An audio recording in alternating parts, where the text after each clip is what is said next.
O que um cientista de dados realmente faz? Quais são as suas habilidades? Qual é o resultado cobrado desse profissional? Quais são as principais tarefas diárias? O que ele realmente deveria estar fazendo ali dentro das 8 horas da sua jornada de trabalho? Muitas pessoas não sabem as respostas para essas perguntas e está tudo bem. Muitas delas estão apenas interessadas e não têm a obrigação de saber. Agora, quem deveria ter a obrigação de saber são as empresas e os recrutadores que contratam esse profissional. Não saber as tarefas, as responsabilidades, as habilidades, o conhecimento mínimo necessário e ainda publicar vagas, acaba causando essa imensa confusão que a gente vê por aí nas vagas de cientistas de dados. Falta de padrão, exigências demais e salários de menos. Mas enfim, esse vídeo aqui não é sobre isso, mas está intimamente relacionado a isso. Esse vídeo aqui é sobre as tarefas que um cientista de dados não deveria fazer. Esse profissional ele é muito caro para a empresa para fazer alguns tipos de tarefas que eu vou listar aqui. E se você gosta desse tipo de informação, deixa seu like. Se inscreve no canal, assim eu consigo saber das coisas que você mais gosta, dos temas que você mais se interessa, para eu produzir mais aqui no canal. Então seja muito bem-vindo, muito bem-vinda. Esse aqui é o canal da Comunidade DS, meu nome é Meigaro. Aqui a gente vai falar de habilidades para poder aplicar dados em qualquer profissão e vamos falar também sobre realização de migração de carreira com sucesso. Nesse vídeo em específico eu vou mostrar para você as 4 tarefas que o cientista de dados não deveria fazer. Se você vê algumas dessas tarefas e uma descrição de vaga para alguma empresa, cara, toma muito cuidado. Há grandes chances dessa empresa ela não saber o que ela está fazendo e você acabar entrando numa enrascada ao invés de entrar numa empresa. E se você tem um título de cientista de dados e faz essas tarefas na maior parte do seu tempo, também toma cuidado, porque você não está acumulando experiências reais como cientista de dados e está diminuindo as suas chances futuras de ganhar um salário maior. Eu vou explicar exatamente como é que funciona isso para você entender lá no final do vídeo, porque antes eu tenho que passar as tarefas que um cientista de dados não deveria fazer. Bom, a primeira tarefa que o cientista de dados não deveria fazer é ficar fazendo dashboard no Power BI o dia inteiro. Cara, se você passa a maior parte do seu tempo fazendo gráficos no Power BI, você não é um cientista de dados. O cientista de dados ele usa o Power BI em apenas 2 momentos durante o seu trabalho. Bom, primeiro durante a análise exploratória de dados, onde está procurando insights ali através de análises gráficas, do comportamento que está presente ali nos dados, e depois numa apresentação dos resultados das suas análises ou de alguns algoritmos que ele acabou desenvolvendo para o time de negócio. Esses são os 2 momentos específicos dentre todos os passos de desenvolvimento de um projeto profissional de ciência de dados em que o cientista de dados usa realmente o Power BI. Ou melhor, ele pode usar o Power BI porque tem outras ferramentas que ele pode usar também. Portanto, você não deveria gastar mais do que 5% do teu tempo usando o Power BI. Qualquer vaga de emprego dizendo que uma de suas tarefas como cientista de dados é fazer dashboards do Power BI, toma muito cuidado. A segunda tarefa que um cientista de dados não deveria fazer é a arquitetura de Data Lake ou Warehouse. Fica tranquilo que eu vou explicar o que significa, que é bem simples. Se você precisa pensar em arquitetura de Data Lake ou Data Warehouse, você foi contratado como cientista de dados, mas você vai trabalhar como engenheiro de dados. Ou isso, ou a empresa ela quer contratar 2 profissionais pelo preço de 1. Então fica esperto. Para quem não sabe, a arquitetura de Data Lake ou Data Warehouse ela é igual a mais ou menos assim você organizar as gavetas do teu guarda-roupa bagunçado, que eu sei que você tem um. O teu guarda-roupa, você precisa decidir como organizar as peças de roupas, onde ficarão as meias, as calças, as camisetas, mas não somente organizar por categoria de roupa. Dentro dessas categorias, você também tem que organizar por cores. Então, eu vou organizar as camisetas, por exemplo, começando pelas cores claras até as cores mais escuras, e as calças por tipo de tecido e assim por diante. Dentro das cores, você ainda pode organizar mais uma vez, por exemplo, por tamanho. Então, dentro das cores claras, eu vou organizar as calças menores até as maiores e assim por diante. No Data Lake e no Data Warehouse é a mesma coisa. Você precisa decidir como organizar os seus dados, em quais tabelas ou repositórios você vai pousar os seus dados, quais serão as camadas que você vai criar para poder fazer o processamento e a limpeza desses dados e levar isso para um Data Warehouse organizado com alguma modelagem de fato dimensão ou Star Schema, para que o time de negócio consiga usar os dados de maneira simples, os analistas consigam plugar ali as suas ferramentas de visualizações e criar os indicadores para a empresa, que tipo de banco de dados você vai usar, quais são os acessos para cada uma dessas camadas que você vai criar e etc. São muitas e muitas decisões que você precisa fazer para você criar uma arquitetura de Data Warehouse. Desde ferramentas que você vai plugar para poder transportar o dado da fonte de dados até esse lugar organizado, até mesmo como é que você vai modelar esses dados para que as pessoas consigam consumir de maneira simples, rápida e eficiente, a fim de mostrar mesmo os indicadores e resultados das ações que eles estão fazendo no negócio. Então, o profissional que ele é especialista em tomar todas essas decisões é um engenheiro de dados e não um cientista de dados. Quando eu comecei na área lá em 2017, não tinha a figura do engenheiro de dados como é hoje. Então, na época, acreditava-se, né, que o cientista de dados ele fosse aquele profissional que faria tudo, né, fosse o salvador da empresa, aquele cara que ia dobrar o faturamento da empresa. Só que a empresa começou a perceber que o cientista de dados ele demorava muito para entregar os resultados. Por quê? Porque ele precisava fazer todo o processo desde a extração dos dados, né, a organização desses dados, as análises, os algoritmos e depois entregar para o time de negócio. Então começaram a surgir as profissões especializadas nessas etapas de construção dos projetos. E numa dessas especializações surge o engenheiro de dados, que ele é o especialista em pegar os dados da fonte e colocar num lugar organizado, chamado de data pipeline. Então, esse pedaço, né, que foi herdado, digamos assim, do cientista de dados, foi especializado pelo engenheiro. Então, no início da minha carreira, eu cheguei a trabalhar numa empresa quase 8 meses como engenheiro de dados, praticamente, né? Fazendo muita modelagem de dados, né? Fazendo muito pipelines de dados, né? Trilhas realmente de transformação de dados em ambientes de nuvem e assim por diante. Mas, obviamente, demorava muito tempo para entregar os projetos. Hoje a gente já tem um profissional especialista nisso. Então, como cientista de dados, você não deveria se preocupar, né, em organizar os dados, mas sim gerar valor para o negócio fornecendo os insights acionáveis, né, analisando os dados para poder entender melhor o comportamento que está nesses dados e conseguir orientar melhor a decisão para orientar melhor, né, as tomadas de decisão. Mas isso não significa que se você entrar numa empresa, muitas vezes empresa média, você não tem a figura de um engenheiro de dados, não significa que você vai ficar parado de braços cruzados esperando alguém te dar o dado. Você vai organizar os seus dados, mas para consumo próprio. Entende a diferença? Uma coisa é organizar os dados, construir um mini data warehouse ou algumas tabelas para organizar as minhas análises e poder fornecer insights para as pessoas. Isso é muito diferente do que eu, por exemplo, fazer uma organização em termos empresariais para que todo mundo da empresa utilize os dados. Então, como cientista de dados, eu posso sim fazer parte do trabalho do engenheiro de dados, mas para consumo próprio, para conseguir construir as minhas análises. Agora, jamais eu vou ter a mesma habilidade, a mesma especialidade que um engenheiro de dados tem em organizar os dados todos da empresa e fornecer isso para as áreas de negócio, tá? Então, não fique parado se não tiver um engenheiro de dados na sua empresa. Faça um pouco de engenharia de dados, pelo menos para consumo próprio. Bom, a terceira tarefa que um cientista de dados não deveria fazer é somente análises descritivas e diagnósticas.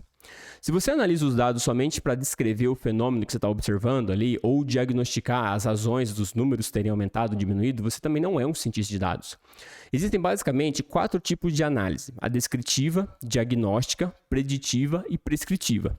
Nas duas primeiras, você descreve algo que já aconteceu no passado. Por exemplo, você vai analisar, né, as vendas que aconteceram nos últimos 7 dias, ou o número de clientes que entrou na base nos últimos 30 dias. Na análise descritiva, você vai procurar as características desse ocorrido, né? Então, por que as vendas, né, como é que as vendas aconteceram nos últimos 90 dias? Por exemplo, eu vou descrever aqui para você o fenômeno de vendas. Bom, nos últimos, 90 dias, as vendas mais frequentes foram dos produtos XYZ, os clientes que mais compraram foram os clientes do tipo AB, né? Todos eles usaram um cartão de crédito como meio de pagamento e X% deles moram na região do sul do país, por exemplo. Então, você está descrevendo as vendas usando visões diferentes. Visão cliente, visão produto, né? Visão meios de pagamento e visão de localização. Já a análise diagnóstica, né? Você busca entender o motivo do valor de alguma métrica ter aumentado ou diminuído. Por exemplo, o número de vendas vem caindo nos últimos 90 dias. Quais são os possíveis motivos disso estar acontecendo? Bom, as vendas vêm caindo devido talvez à diversidade de produtos ofertados. Então, você faz um diagnóstico para mostrar que essa é uma possível causa. Então, por exemplo, no início, a vitrine de produtos, né, se a empresa é uma empresa de e-commerce, ela tinha, 90% de blusa preta e 10% de calça jeans. Agora, a gente tem 20% de blusa preta, 10% de blusa branca, 15% de calça jeans, 20% de vestido longo, 5% de vestido curto, 10% de sapato, 10% de meia e 10% de blusa neon, sei lá.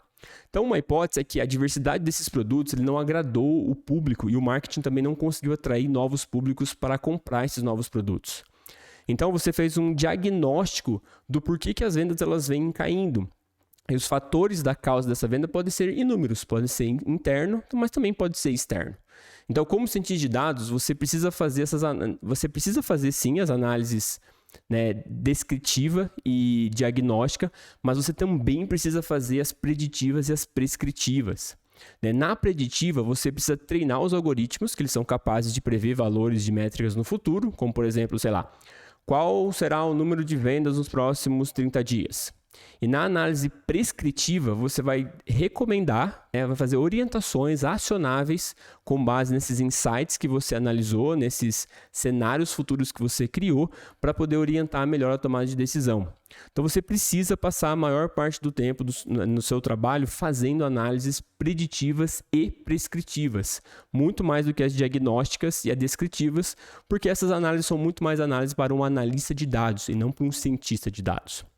E a quarta e última tarefa que você não deveria fazer como cientista de dados é analisar dados sem um método. Cara, se você não usa um método científico ou se você nem sabe o que é isso, definitivamente você não é um cientista de dados. A palavra ciência que vem na frente desse título não é um mero acaso. O cientista de dados ele precisa trabalhar conforme um método científico. Você aprendeu o método científico lá no ensino médio, durante as aulas de biologia. É aquele método onde você observa alguma coisa errada ou você questiona alguma coisa existente, você formula hipóteses, você coleta dados, você analisa esses dados para poder validar ou para poder desvalidar as hipóteses. Você pode criar experimentos para poder coletar esses dados. Depois que você coleta esses dados, você desenvolve modelos para você criar cenários, e fazer recomendações de ações baseadas em suas conclusões.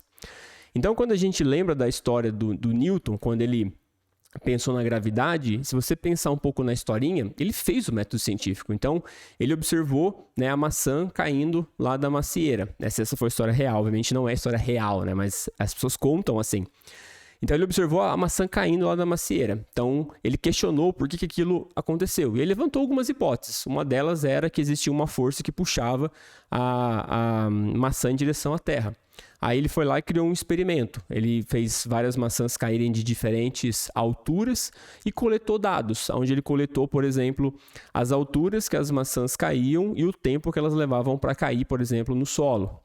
E aí ele fez vários experimentos, coletou esses dados e conseguiu validar a hipótese de que existe uma força gravitacional, que puxa esse objeto em direção à Terra e que a Terra também é puxada em direção a esse objeto. Ele construiu depois uma teoria, ele construiu um modelo, que é a fórmula, e com essa fórmula você consegue colocar qualquer posição em qualquer tempo e você consegue encontrar a altura, o deslocamento que aquela maçã teve. Então ele criou através do método científico e é assim que as pessoas dentro da academia, dentro das universidades fazem ciência. E é assim que a gente trabalha dentro também das empresas. A gente observa um fenômeno, o número de vendas está caindo, o número de novos usuários está caindo. O que está acontecendo? Vamos levantar hipóteses, vamos coletar dados, vamos analisar os dados, vamos montar experimentos, vamos criar algoritmos, vamos modelar cenários, vamos tomar decisão e vamos olhar as métricas para saber se está aumentando ou se está diminuindo. Então, esse método científico é o que baseia todo o trabalho de um cientista de dados.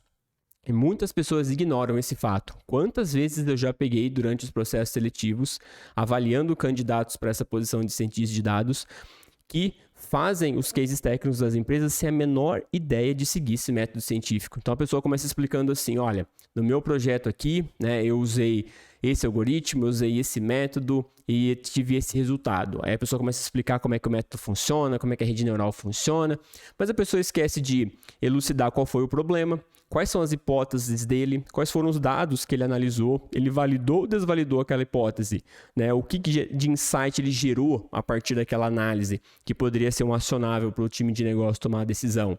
Teve alguma mudança de comportamento? Existiam alguns outliers? Qual é a causa desses outliers? Qual é a possível causa desses elementos tão distantes aí do padrão?